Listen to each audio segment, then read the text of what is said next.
Don't get in the car. Jake Thompson's voice exploded across the parking garage like a rifle shot, shattering the 2:30 a.m. silence as he sprinted toward the silver Mercedes, where Catherine Whitmore stood frozen with her hand on the door handle. The fluorescent lights of the 32nd floor had cast harsh shadows across the marble lobby just minutes earlier as Jake pushed his cleaning cart past the executive elevator. The familiar weight of his military watch pressed against his wrist, a reminder of who he used to be before everything changed. At this ungodly hour, Whitmore Industries belonged to the ghosts of ambition and the quiet heroes who kept the machine running while the powerful slept. Jake's eyes had swept the security monitors with practiced precision. 15 years of tactical training didn't disappear just because a man traded combat boots for janitor's sneakers.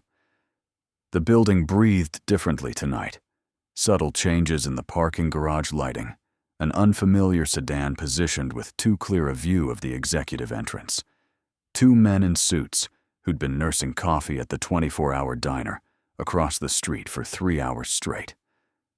His phone had buzzed with a text from the hospital. Emma's oxygen levels dropped again. Doctor wants to discuss surgery timeline. Jake's chest had tightened. He'd already worked 18-hour days for 6 months, picking up extra shifts wherever possible. But the $180,000 for his daughter's heart surgery might as well have been $18 million. The insurance company's latest rejection letter sat folded in his wallet like a paper knife, cutting deeper each time he thought about it. Before we dive deeper into Jake's world, I want you to know this story explores the hidden strength found in unexpected places. If you're drawn to tales where ordinary heroes rise to extraordinary moments, where love transcends social barriers, and where a father's devotion moves mountains, then settle in for a journey that will remind you why character always trumps status. Now, let's see how one night changes everything. Catherine Whitmore had descended from her office in the elevator with the controlled grace of someone who'd learned early that showing weakness invited attack. Even at this ungodly hour, she moved like she bore the weight of more than just corporate responsibility. Jake had observed her nightly routine for months, the last executive to leave, always alone, always carrying herself with regal composure. Tonight had felt different. The tension in her shoulders suggested more than quarterly reports kept her awake. Jake had noticed the pattern emerging over the past 2 weeks. Late-night phone calls that sent her pacing behind her office's floor-to-ceiling windows, meetings with men whose names didn't appear on any company directory, and a growing distance between her and Richard Blackwood, her longtime business partner and the company's chief operating officer. Catherine had paused at the security desk, her heels clicking against the polished stone. She'd glanced toward Jake with the brief acknowledgement successful people gave to invisible staff. He'd saved that look 100 times in his memory. Not condescending, but absent, as if he existed in a different dimension that occasionally overlapped with hers. "Working late again, Miss Whitmore?" The night security guard's voice had carried the forced cheerfulness of someone paid to care. "The Tokyo merger won't negotiate itself," she'd replied, but Jake caught the slight tremor in her voice. Something beyond business pressure was eating at Catherine Whitmore, and his instincts screamed that whatever it was had been watching her through those diner windows. As Catherine headed toward the garage, Jake had made a decision that would have gotten him court-martialed in his previous life. He abandoned his cleaning station and followed at a distance, every nerve-ending alert to the danger his training recognized, even when his conscious mind couldn't name it. The parking garage's concrete walls amplified every sound. Catherine's footsteps echoed like a countdown as she approached her silver Mercedes. Jake positioned himself behind a concrete pillar 20 yards away, his eyes scanning for the threats he felt but couldn't see. The sedan from across the street had moved. Now it sat at the garage's exit ramp, with its engine running and lights off. 2 men in maintenance coveralls worked near the electrical panel. At 2:30 in the morning, when no legitimate maintenance was scheduled, Jake's pulse quickened as muscle memory kicked in. The same heightened awareness that had kept him alive in 3 combat deployments now screamed warnings about timing, positioning, and opportunity. Catherine reached her car and paused. Something made her look back toward the elevator. A final check for forgotten items or pursuing problems. In that moment of hesitation, Jake saw what made his blood run cold. A thin wire running from beneath her car to a small device tucked under the rear bumper. Training took over. Jake's mind processed the scene in tactical fragments. The wire's position indicated a pressure-activated device. The men by the electrical panel were too far from their supposed work area. The sedan's positioning blocked the most direct escape route. This wasn't random violence. It was a precisely planned execution. Jake sprinted toward Catherine with the focused intensity of a man whose daughter's face flashed before his eyes. Every stride carried the weight of 18 months spent invisible in these hallways, dismissed and overlooked by people who measured worth in degrees and stock options. Tonight, none of that mattered. He tackled Catherine sideways just as her car erupted in a ball of orange flame. The explosion's shockwave sent them tumbling behind a concrete barrier as glass and metal rained down like deadly confetti. Jake's body covered hers, his arms protecting her head, while debris pinged off the cars around them. The silence that followed felt heavier than the explosion. Catherine's ragged breathing mixed with the crackle of flames as reality settled around them like toxic smoke. Jake rolled away and scanned for secondary threats, his hands automatically checking Catherine for injuries with the efficiency of a combat medic. "Are you hurt?" His voice carried an authority that seemed to surprise them both. Catherine stared at him with wide eyes that held shock, gratitude, and the dawning realization that her janitor had just demonstrated knowledge that no maintenance worker should possess. The way he'd read the threat, moved with tactical precision, and shielded her body spoke of training that came from places where split-second decisions meant the difference between coming home and coming home in a box. "You knew," she whispered, her voice barely audible over the approaching sirens. "You knew it was there." Jake met her eyes for the first time as equals. The explosion had burned away the invisible barriers between executive and employee, leaving only 2 people who'd shared a moment when everything could have ended differently. "I noticed things," he said simply. But Catherine caught the careful way he chose his words. Whatever Jake Thompson had noticed required skills that most people learned in very specific places, under very dangerous circumstances. The next 4 hours dissolved into a chaos of police interviews, FBI agents asking pointed questions, and paramedics checking for injuries that went deeper than cuts and bruises. Jake answered what he had to and deflected what he couldn't, walking the narrow line between helpful witness and suspicious person of interest. Detective Martinez, a sharp-eyed woman who'd clearly seen enough corporate crime to recognize patterns, pressed Jake about his background. "You identified explosives by sight and poor lighting. That's not something most building maintenance workers pick up from YouTube tutorials." Jake kept his answers simple: military service, honorable discharge, need for steady work with health insurance. He didn't mention the circumstances of his discharge, the village full of children he'd refused to abandon, the order he'd disobeyed, or the board of inquiry that had branded him insubordinate rather than heroic. Catherine watched the interview from across the parking lot, still wrapped in the paramedic's blanket. Jake caught her studying him with an intensity that suggested she was reassessing everything she thought she knew about the man who'd emptied her trash cans for 8 months. When the detective finished, Catherine approached him. Her usual commanding presence was subdued, replaced by something more vulnerable and infinitely more real. "I owe you my life," she said, and Jake heard something in her voice he'd never associated with Catherine Whitmore: uncertainty. "You don't owe me anything," Jake replied, but his eyes betrayed the deeper truth. Saving Catherine Whitmore had felt like the first meaningful thing he'd done since his daughter's diagnosis turned his world upside down. "The police think it was industrial espionage gone wrong," Catherine continued, her voice dropping to a whisper. "But you don't believe that, do you?" Jake glanced around the garage, noting which investigators were within earshot. His tactical instincts hadn't disappeared with the explosion, and something about this entire situation felt wrong in ways that went beyond attempted murder. "Ma'am, I think you should be very careful about who you trust," he said carefully, "and I think whoever did this isn't done trying."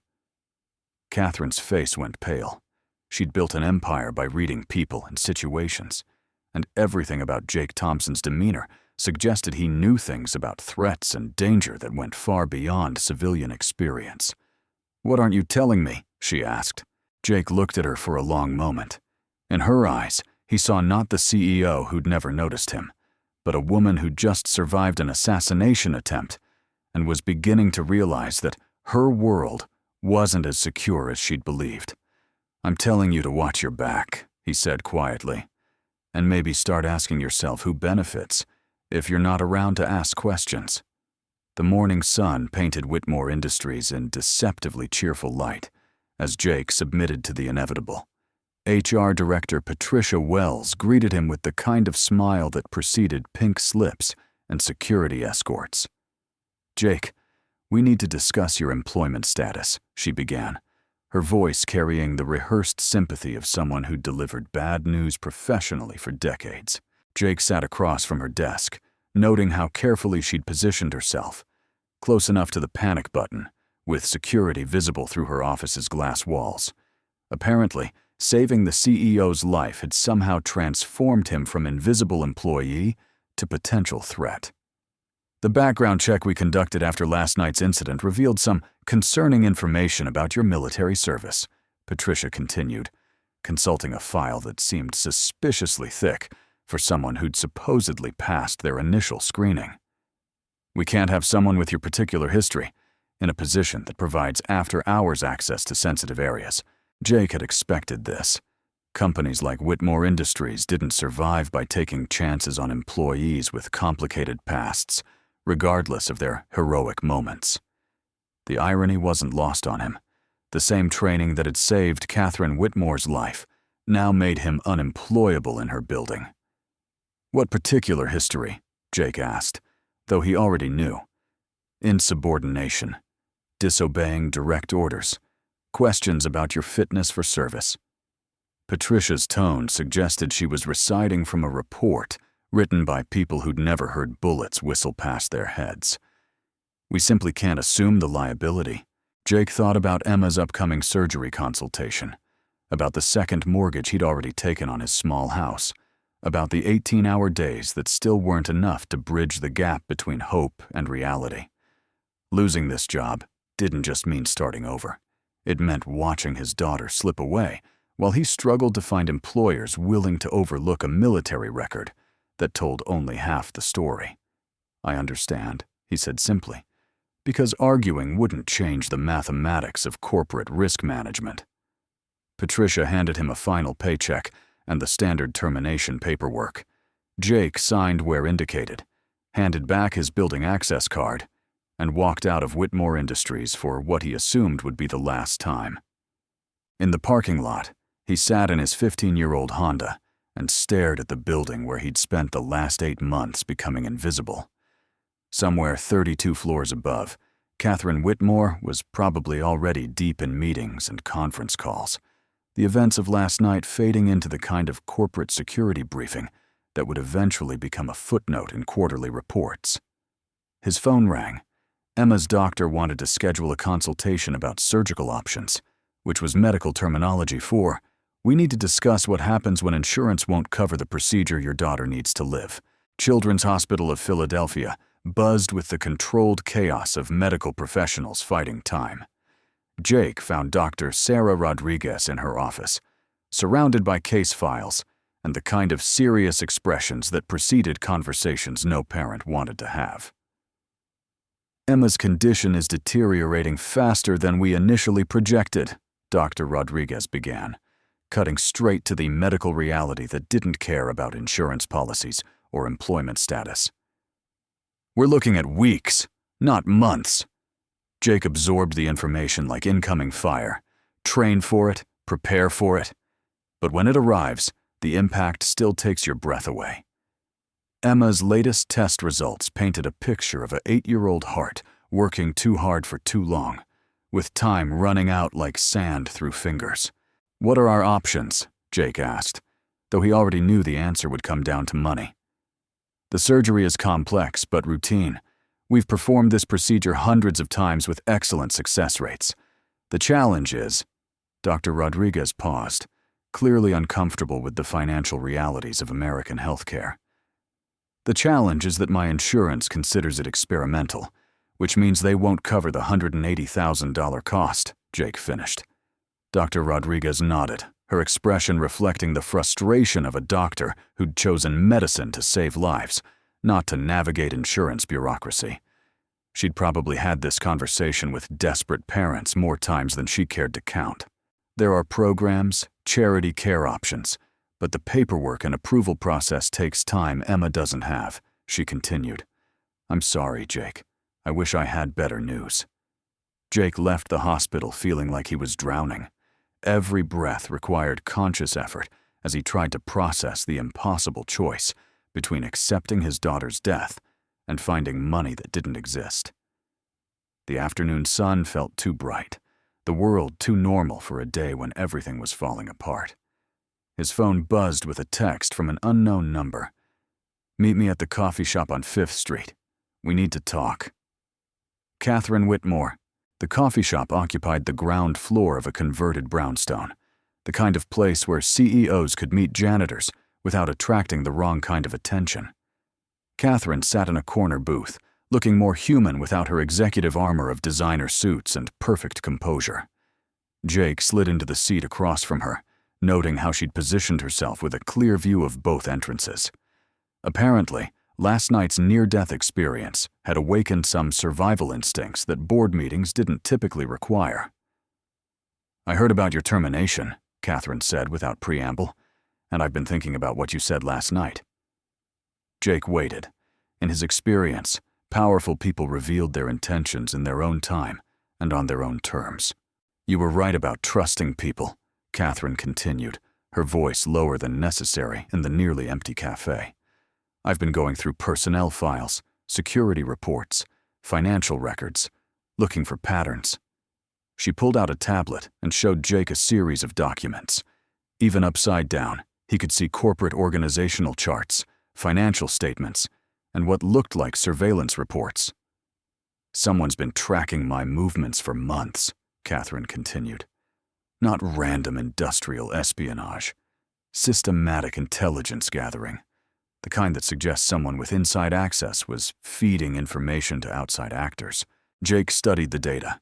His military intelligence training kicked in automatically, parsing information for operational significance. The surveillance pattern showed knowledge of Catherine's schedule, her routes, her habits, the kind of detailed intelligence that required either extensive external surveillance or insider cooperation. "Have you shared this with the FBI?" Jake asked. Catherine's laugh held no humor. "I tried. Agent Morrison thinks I'm a paranoid executive who survived a random attack and now sees conspiracies everywhere. He's probably right to be skeptical. Most CEOs don't get personally targeted for assassination." "Unless they're about to discover something worth killing over," Jake said quietly. Catherine met his eyes. "That's exactly what I'm afraid of." She showed him another document. "This is a summary of our merger negotiations with Nakamura Technologies. If completed, it would give us exclusive access to their quantum computing research, worth approximately $2 billion in potential revenue over the next 5 years. Jake absorbed the implications. That kind of money created powerful motivations for both cooperation and betrayal. "Who else knows the details of this merger?" he asked. "The board of directors, our legal team, Richard Blackwood, my chief operating officer." Catherine paused, something flickering across her face. "Richard's been acting strange lately, distant. He's been asking a lot of questions about the merger timeline, about security protocols." Jake felt the familiar chill of recognition. The same instinct that had identified the car bomb now whispered warnings about trust and betrayal from unexpected directions. "How long have you known Richard?" 15 years. We built this company together. He's been my closest advisor. Catherine's voice trailed off as she realized the implications of her own words. The coffee shop's afternoon quiet was broken by Catherine's phone.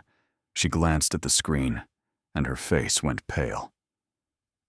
"It's Richard," she whispered. "He wants to meet tonight. Says it's urgent."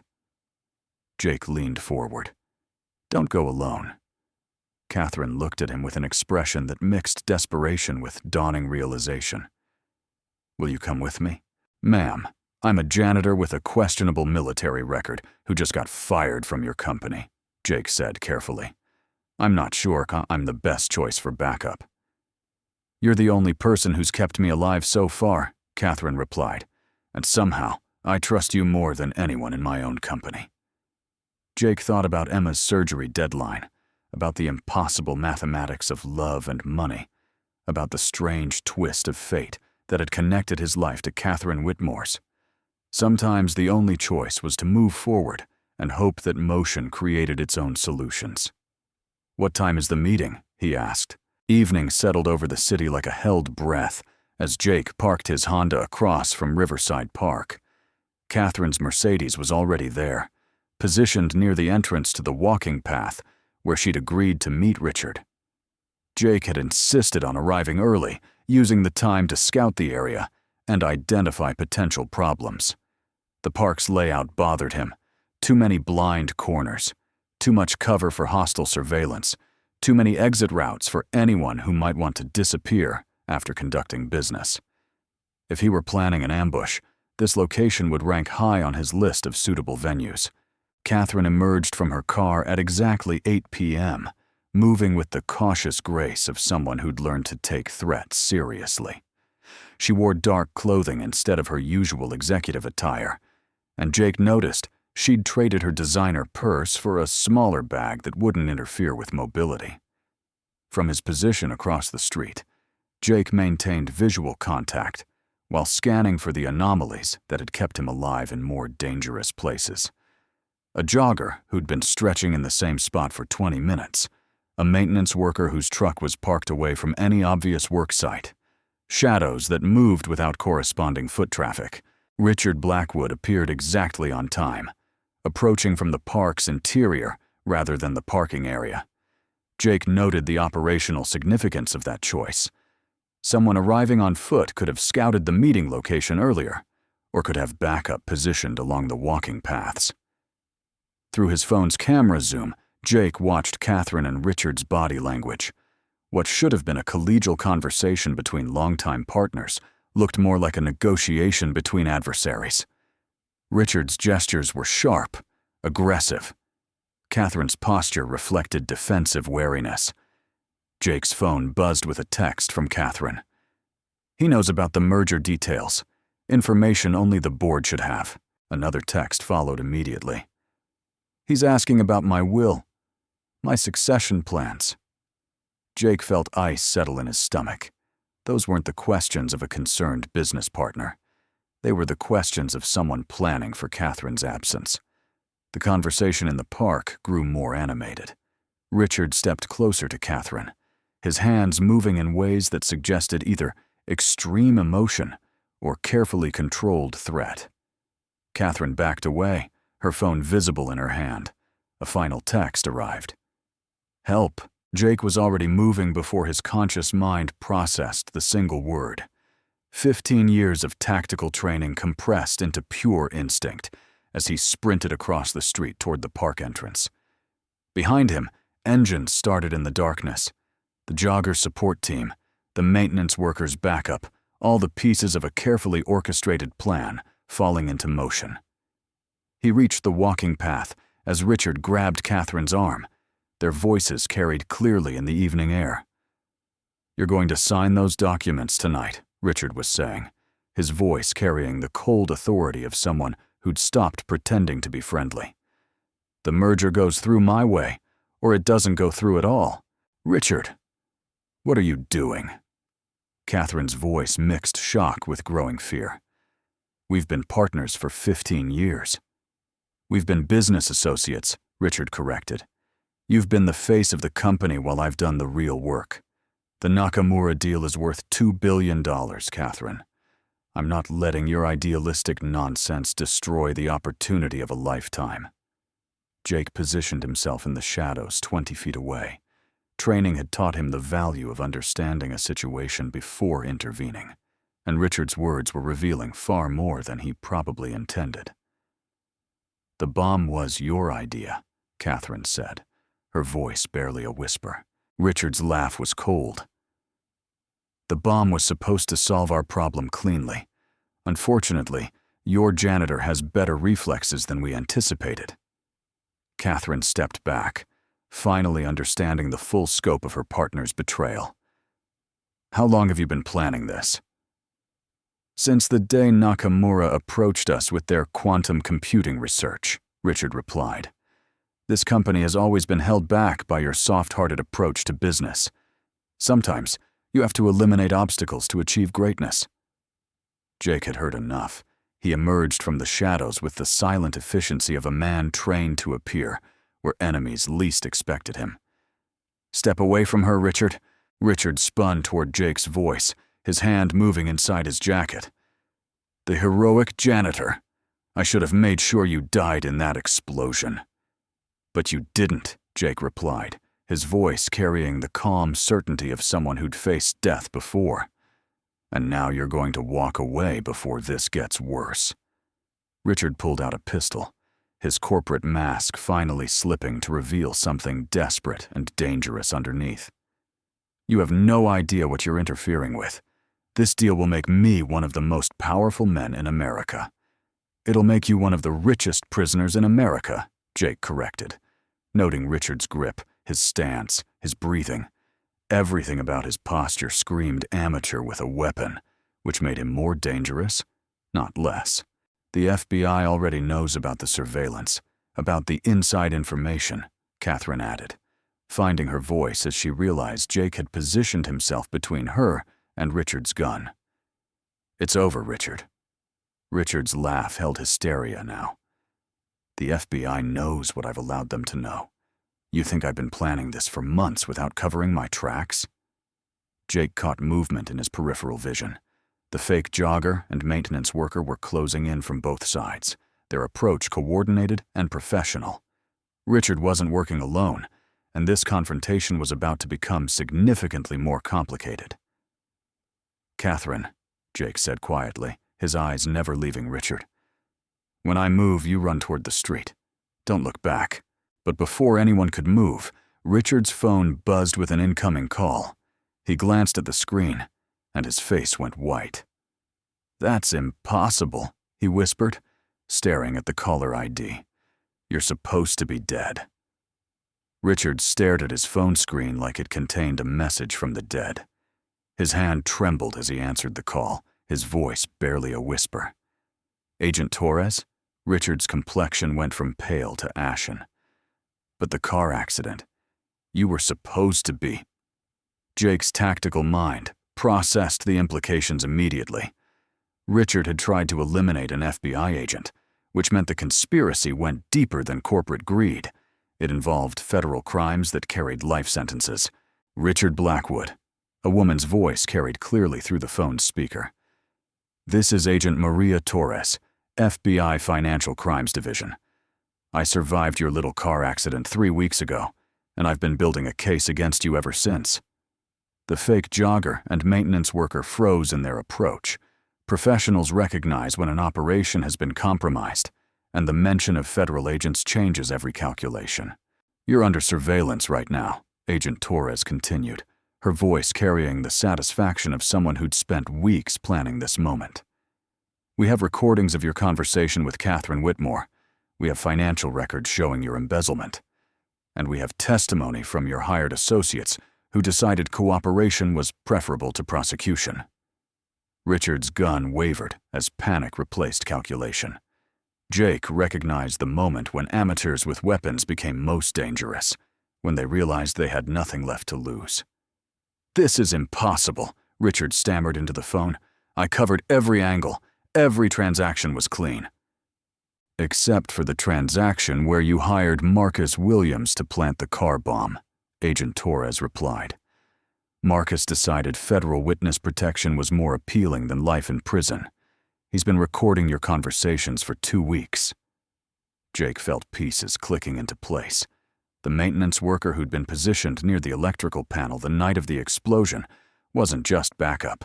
He was an informant gathering evidence for the FBI. Catherine found her voice. You tried to kill a federal agent? Richard's laugh held no humor now. Agent Torres was investigating irregularities in our Nakamura merger documentation. She was 3 days away from uncovering the real financial structure of the deal, the structure that funneled $200 million into your personal accounts, Agent Torres said through the phone. The structure that required Catherine Whitmore's death to activate succession clauses that would transfer her shares to you. Jake moved slightly, positioning himself to cover Catherine if Richard's desperation turned violent. 15 years of combat experience had taught him that cornered men with weapons made unpredictable choices. The bomb was meant to look like industrial espionage, Richard continued, his voice gaining a manic edge. Catherine dies.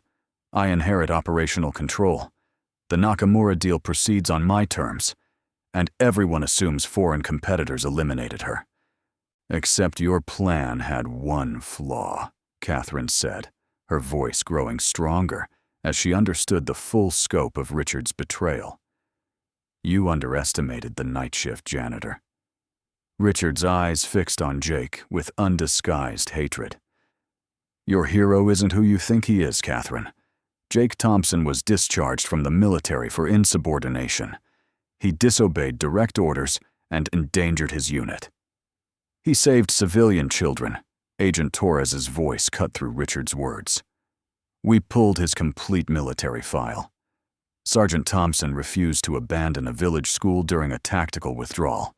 He held his position for 6 hours, against overwhelming odds to protect 42 children until evacuation arrived. Jake felt Catherine's eyes on him, but he kept his focus on Richard's weapon. Personal vindication could wait until everyone was safe. The Army discharged him because politicians needed a scapegoat for a mission that went sideways, Agent Torres continued. But the children he saved remember him as a hero, just like Catherine Whitmore will. Richard raised his gun toward Jake. Heroic or not, he's going to die tonight. Jake moved with the fluid efficiency of muscle memory. He dove left as Richard fired, the bullet sparking off the concrete path where he'd been standing. In the same motion, Jake rolled behind a park bench and assessed the tactical situation. The fake jogger had drawn his own weapon and was advancing from the east. The maintenance worker was flanking from the west, both men moving with professional coordination. Richard stood in the center, his amateur grip on the pistol making him the most unpredictable threat. Catherine, get behind that tree and stay down, Jake called out, his voice carrying command authority that surprised everyone present.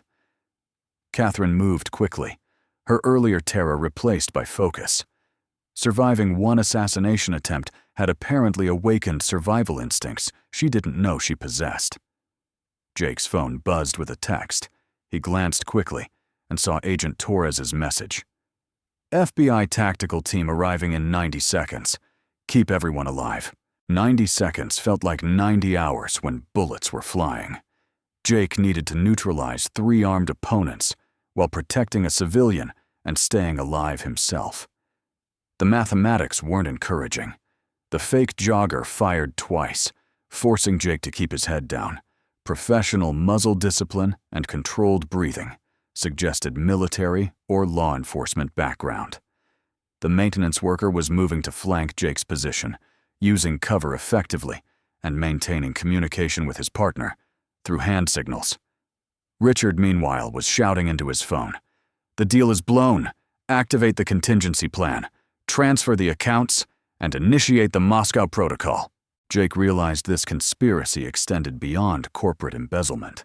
Richard was talking about international money laundering and possibly espionage. The Nakamura merger wasn't just about quantum computing research. It was about selling American technology to foreign buyers. "Richard's running a technology transfer operation," Jake called out to Catherine. "He's not just stealing money, he's selling state secrets." The fake jogger's next shots came closer. Jake could hear the man advancing under cover of suppressive fire.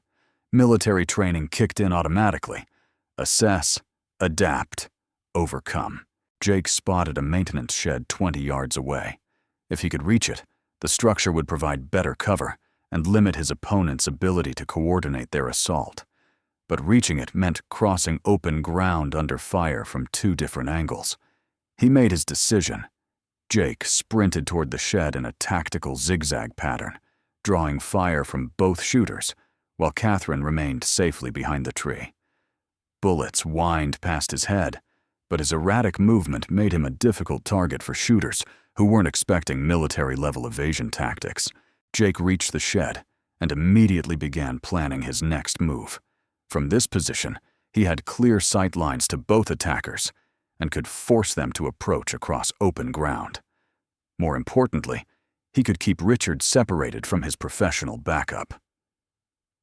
30 seconds! Agent Torres's voice carried across the park from concealed speakers.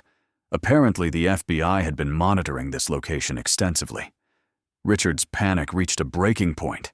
He fired wildly in Jake's direction while shouting orders at his associates. "Kill them both! We still have time to make this look like a robbery gone wrong." But professional criminals recognize when an operation has failed. The fake jogger and maintenance worker were already withdrawing toward predetermined extraction points. They'd been hired to provide backup for what should have been a simple intimidation meeting, not to engage in a firefight with federal agents closing in. "Your help is abandoning you, Richard," Catherine called out from behind her tree. "It's over." Richard spun toward her voice and raised his gun. In that moment, Jake saw everything with crystalline clarity. Richard's finger tightening on the trigger, Catherine's exposed position, the angle of the shot that would end her life. Jake moved without conscious thought. He broke cover and sprinted directly at Richard, closing 30 yards of open ground in seconds. Richard's shot went wild as Jake tackled him to the ground, both men tumbling across the concrete path in a tangle of limbs and desperation.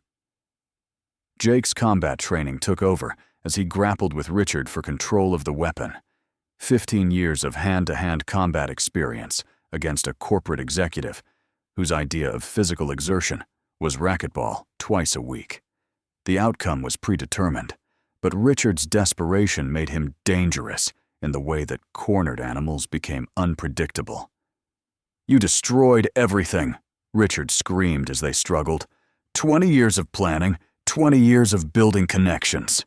Jake managed to pin Richard's gun hand against the ground. 20 years of betraying your country." "My country?" Richard's laugh was bitter. "My country discharged you for being a hero and would have let your daughter die for lack of insurance money. At least the Russians pay their debts." The confirmation that Richard was working with foreign intelligence hit Jake like a physical blow. This wasn't just corporate crime. It was treason on a scale that could compromise national security for decades. Black SUVs roared into the park from 3 different directions. FBI tactical teams deployed with precision that spoke of extensive planning and surveillance. Agent Torres emerged from the lead vehicle, her left arm in a sling from Richard's assassination attempt, but her expression carrying the satisfaction of completed justice. "Richard Blackwood, you're under arrest for conspiracy, attempted murder, espionage, and treason," Agent Torres announced, as tactical officers surrounded the scene. Richard stopped struggling as the reality of his situation finally penetrated his panic. Jake released him and stepped back, allowing federal agents to secure the prisoner. "Jake Thompson," Agent Torres approached with an expression that mixed professional respect with personal gratitude. "Thank you for keeping Catherine Whitmore alive long enough for us to complete our investigation." Jake looked around the park, noting the professional efficiency with which the FBI secured the scene. "How long have you been watching Richard?" 6 months, Agent Torres replied. Ever since financial irregularities in the Nakamura merger caught our attention. Richard's embezzlement was just the tip of the iceberg. He was using Whitmore Industries as a front to sell quantum computing research to Russian intelligence. Catherine emerged from behind her tree, her composure intact, despite everything she'd witnessed. The merger was never about legitimate business. Richard planned to complete the merger, steal the research, and then eliminate you to cover his tracks, Agent Torres confirmed. Your death would have triggered succession clauses that transferred your shares to him, giving him complete control over the technology transfer. Jake felt the pieces of a complex puzzle finally forming a complete picture. The night shift janitor wasn't supposed to interfere. Richard spent months planning the perfect assassination, Agent Torres said. He never considered that someone invisible to the corporate world might possess the skills to disrupt his operation. As FBI agents led Richard away, he turned back toward Catherine and Jake. You think you've won? The research is already compromised. The Nakamura technology is already in Russian hands. Agent Torres smiled grimly. Actually, Richard, the research you've been selling for the past 6 months was carefully crafted disinformation. The real quantum computing breakthrough remains secure. Richard's face went white as he realized the full scope of his failure. He'd committed treason, attempted murder, and destroyed his life for technology that was worthless. The FBI interview process took 4 hours. Jake answered questions about his military service, his observations of building security, and his tactical assessment of the threats against Catherine. Agent Torres treated him with the respect due a fellow professional, acknowledging his skills without the condescension he'd grown accustomed to from civilian employers. The Army made a mistake when they discharged you, Agent Torres said during a break in questioning. Politicians looking for scapegoats rarely understand the difference between following orders and doing what's right. Jake appreciated the validation, but his mind was already focused on more immediate concerns. Emma's surgery deadline hadn't changed, and being unemployed didn't improve his financial situation, regardless of how heroically he'd handled tonight's events. Catherine waited in the FBI field office lobby. When Jake emerged from the interview room, she approached with the purposeful stride of someone who'd made important decisions during the 4 hours of enforced waiting. Walk with me, she said simply. They left the federal building together, stepping into the pre-dawn darkness that preceded sunrise. The city felt different now, as if surviving assassination attempts and international conspiracies had fundamentally altered the relationship between ordinary life and extraordinary circumstances. The FBI told me about Emma, Catherine said without preamble, about her heart condition, about the surgery costs. Jake kept walking. Accepting pity from the woman whose life he'd saved felt wrong in ways he couldn't articulate. I've already contacted Dr. Rodriguez, Catherine continued. The surgery is scheduled for tomorrow morning. All costs covered. Jake stopped walking. Ma'am, I can't accept charity. It's not charity, Catherine replied, her voice carrying the authority of someone accustomed to making decisions that others questioned. It's payment for services rendered. You've saved my life twice now, uncovered a conspiracy that threatened national security, and demonstrated skills that my company desperately needs. She handed him an envelope. That's a formal job offer. Head of Corporate Security, Whitmore Industries. Starting salary, $200,000 annually. Full medical benefits, housing allowance. Jake stared at the envelope without opening it. You're offering me a job?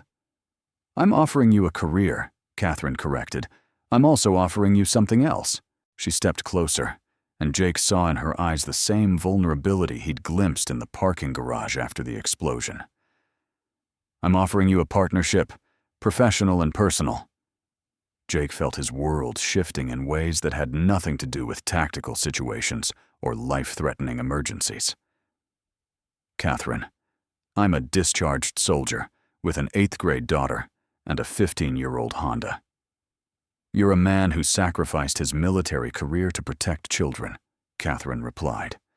You're a father who worked 18-hour days to save his daughter's life. You're someone who risked everything to protect a person who'd never even noticed you existed. She reached up and touched his face. You're exactly the kind of man I never knew I was looking for. Jake leaned into her touch, feeling the weight of months of stress and fear finally beginning to lift. What about the differences in our backgrounds? The social expectations? The only expectation that matters is Emma's, Catherine said. Does she approve of her father dating someone who appreciates his true worth? Jake thought about his daughter, about her quick smile and generous heart.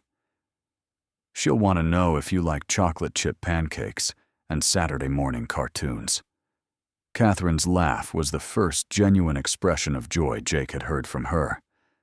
I haven't watched cartoons in 20 years, but I'm willing to learn. Emma's surgery took place at 7 a.m. on a Tuesday morning that felt like the intersection of everything important in Jake's life. Dr. Rodriguez performed the procedure with the skill that came from saving children's lives as a professional calling rather than just a job. Catherine waited in the surgical family room, learning the particular agony that parents experienced when their child's life hung in the balance of medical expertise and surgical precision. She'd faced corporate hostile takeovers and assassination attempts with less anxiety than she felt watching Jake pace the hospital corridors. She's strong, Catherine said, when Jake's restless energy brought him back to the waiting area for the dozenth time. She's 8 years old, Jake replied, but he sat beside Catherine and accepted the comfort of her presence. Agent Torres arrived during the 3rd hour of surgery. She'd come to provide updates on Richard's prosecution and to deliver news that felt surreal in the antiseptic environment of a children's hospital.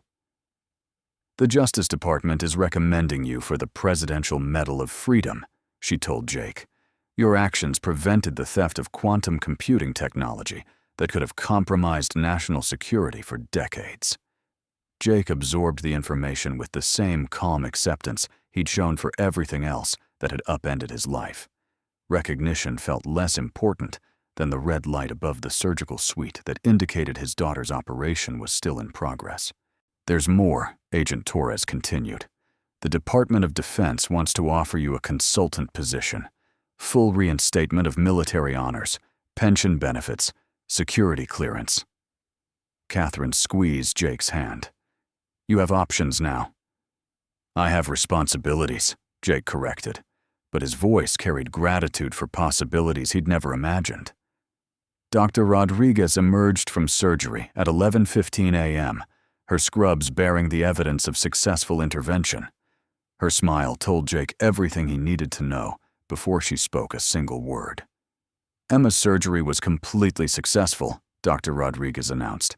The repair went perfectly. She'll need 6 weeks of recovery, but we expect her to have a completely normal childhood. Jake felt his knees go weak. Catherine's arms around him were the only thing that kept him upright, as months of accumulated fear and desperation finally released their hold on his heart. When can I see her? He asked. She's waking up now, Dr. Rodriguez replied. But I should warn you. The anesthesia sometimes makes children unusually honest about their feelings.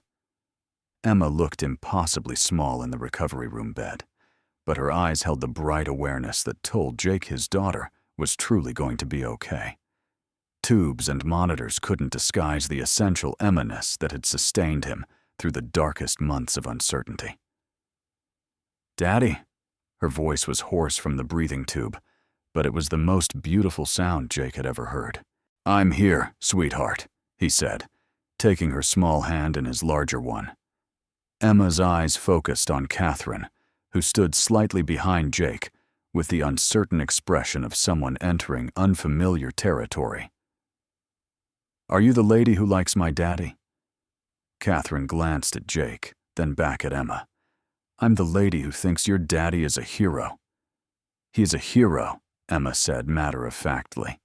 He makes pancakes shaped like butterflies, and he reads 3 bedtime stories even when he's really tired. What else should I know about your daddy? Catherine asked, settling into the visitor's chair, with the careful attention of someone conducting important research. "He talks to my mom's picture when he thinks I'm asleep," Emma replied, the anesthesia apparently eliminating any filter between thought and speech. "He tells her about me, and about how scared he gets about money stuff." Jake felt his face flush, but Catherine's expression showed understanding rather than discomfort. "What do you think your mom would say about your daddy finding someone who cares about both of you?" Emma considered this with the seriousness that children brought to important questions. "Mama always said she wanted Daddy to be happy, and she said love makes families bigger, not smaller." Catherine smiled. "Your mom sounds like a very wise woman." "She was," Emma agreed. "Are you going to marry my daddy?" The directness of the question caught both adults off guard. Catherine looked at Jake, who was experiencing the unique panic that came from having an 8-year-old conduct relationship negotiations while recovering from major surgery.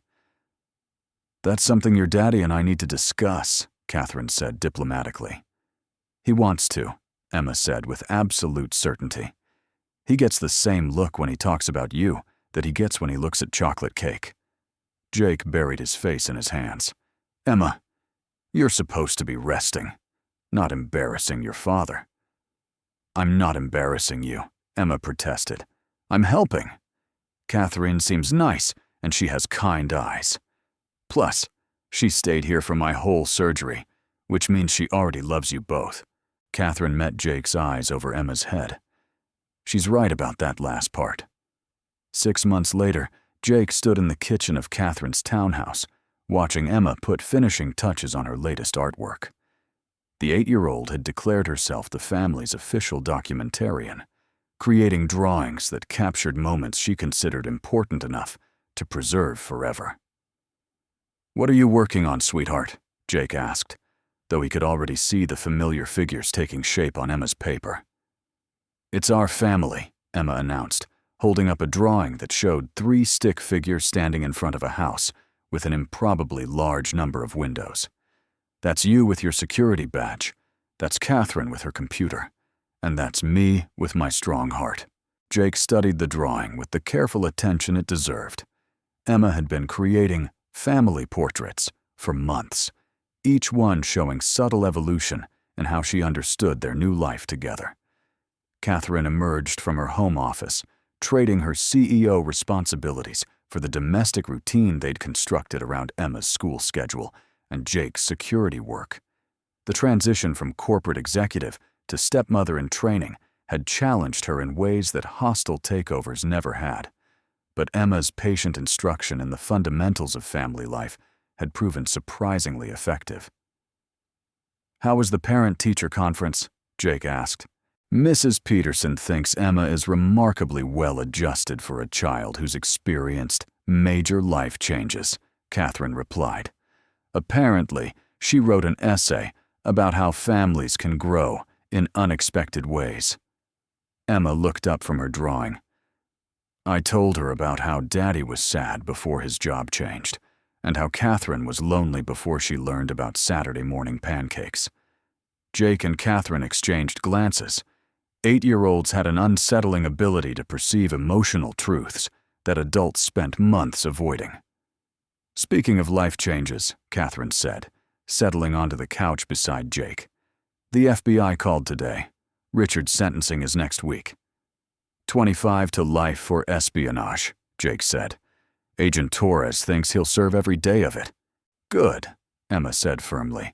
"Bad guys should stay in jail so they can't hurt people anymore." Her matter-of-fact approach to justice reflected the resilience that had carried her through heart surgery and family reconstruction with equal determination. Emma had adapted to their new life with the flexibility that children brought to situations adults found overwhelming. Jake's phone buzzed with a text from Agent Torres. "The Presidential Medal of Freedom ceremony is confirmed for next month. Emma's invited as your guest." "What's a presidential medal?" Emma asked, reading over his shoulder with the shameless curiosity of someone who considered all family business to be her business. "It's an award for people who do important things to help their country," Catherine explained. Emma nodded seriously. Like saving people from bad guys? Exactly like that, Jake confirmed. Can I wear my pink dress? Emma asked. The one with sparkles? You can wear whatever makes you feel special, Catherine said, and Jake caught the slight tremor in her voice that suggested she was still adjusting to the overwhelming responsibilities of caring about someone else's child. Emma returned to her drawing, adding careful details to the stick figures. Catherine, do you think my mom would like you? The question hung in the air with the weight that children's questions sometimes carried. Catherine had been dreading this moment for months, knowing that Emma's acceptance of her role in their family would ultimately depend on how she handled the complex emotions surrounding Jake's first wife. I think your mom would appreciate that I love your daddy, and that I'm trying to take good care of both of you, Catherine said carefully. But I also think she'd want you to know that I'm not trying to replace her. Emma looked up from her drawing. Daddy explained that already. He said you're not replacement mom, you're bonus mom. Like having extra love instead of different love. Catherine felt her eyes fill with tears. Jake's ability to help Emma understand complex family dynamics while honoring his late wife's memory was just one of the many qualities that had convinced her she'd found something worth fighting for. That's exactly right, Catherine said. Bonus mom with extra love. Emma grinned and returned to her artwork. Then I'll draw bonus mom in the picture too, right here next to regular mom's star. Jake saw what Emma had added to her drawing, a small star in the upper corner labeled Mama, with lines connecting it to the 3 stick figures below. Their family portrait now included everyone who mattered, living and remembered, present and eternal. It's perfect, Jake said, and meant it. Catherine curled against his side, watching Emma put the finishing touches on their documented happiness. 6 months ago, she'd been a lonely executive whose life was threatened by corporate betrayal. Tonight, she was part of a family that included a brave single father, a remarkable 8-year-old girl, and the memory of a woman whose love had shaped both of them. What are you thinking about? Jake asked quietly. I'm thinking about how much my life has changed, Catherine replied. 6 months ago, I measured success in quarterly profits and market share. Tonight, success looks like Emma's healthy laugh and your smile when she calls me bonus mom. Emma held up her completed drawing. All finished. Should I put it on the refrigerator with the others? Absolutely, Jake said. Right next to your drawing of the hospital and the one of Catherine's first pancake disaster. Those pancakes weren't that bad, Catherine protested. They were terrible, Emma said cheerfully. But you're getting better. Daddy says love makes everything taste better, even burned pancakes. Jake kissed Catherine's forehead. Smart man, your daddy. The smartest, Emma agreed. He saved everybody, and now we're all happy. Plus, I have the strongest heart in my whole class, which means I can run really fast and play soccer and everything. She carefully carried her drawing to the refrigerator, adding it to the collection of artwork that documented their journey from separate lives to shared family. Jake watched his daughter arrange her creation with the satisfaction of someone who understood that some moments deserve to be preserved forever. Catherine leaned against Jake's shoulder. Thank you. For what? For showing me what really matters, she said. For teaching me that the best kind of strength comes from protecting people you love.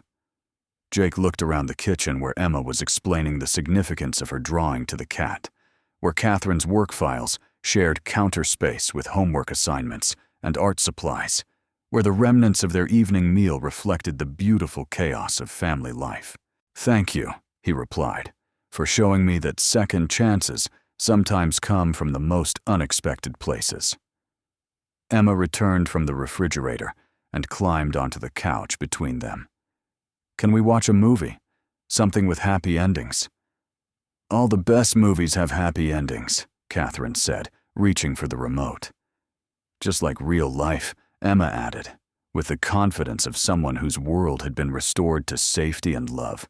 Jake wrapped his arms around both of them, feeling the profound contentment that came from knowing his daughter was healthy, his family was safe, and love had indeed made their shared life bigger rather than smaller. Sometimes the most extraordinary stories began with ordinary people making extraordinary choices, and sometimes those choices led to the kind of happiness that seemed too good to be true, but was real enough to build a future on. The movie began, but Jake found himself watching Emma and Catherine more than the screen.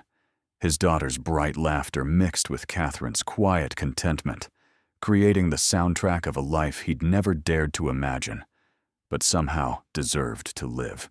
Outside, the city continued its restless motion, but inside their home, time moved at the gentle pace of family evenings and shared happiness. Jake Thompson, former soldier, former janitor, current head of security, and beloved father and partner, had finally found his way to the kind of victory that mattered most, the quiet triumph of love over circumstance, of character over status, and of families that chose each other and fought to stay together. Emma fell asleep halfway through the movie, her small body warm against Jake's side. Catherine carefully covered her with a blanket, her movements carrying the tenderness of someone who'd learned to love through choice rather than biology. "She's perfect," Catherine whispered. "She's ours," Jake replied. And in those two words lay the entire story of how an unlikely hero, an extraordinary love, and an 8-year-old girl with a strong heart had created something beautiful enough to last a lifetime. The drawing on the refrigerator would fade with time, but the family it depicted would only grow stronger, built on the foundation of courage, sacrifice, and the kind of love that transformed ordinary moments into extraordinary blessings that deserve to be treasured forever.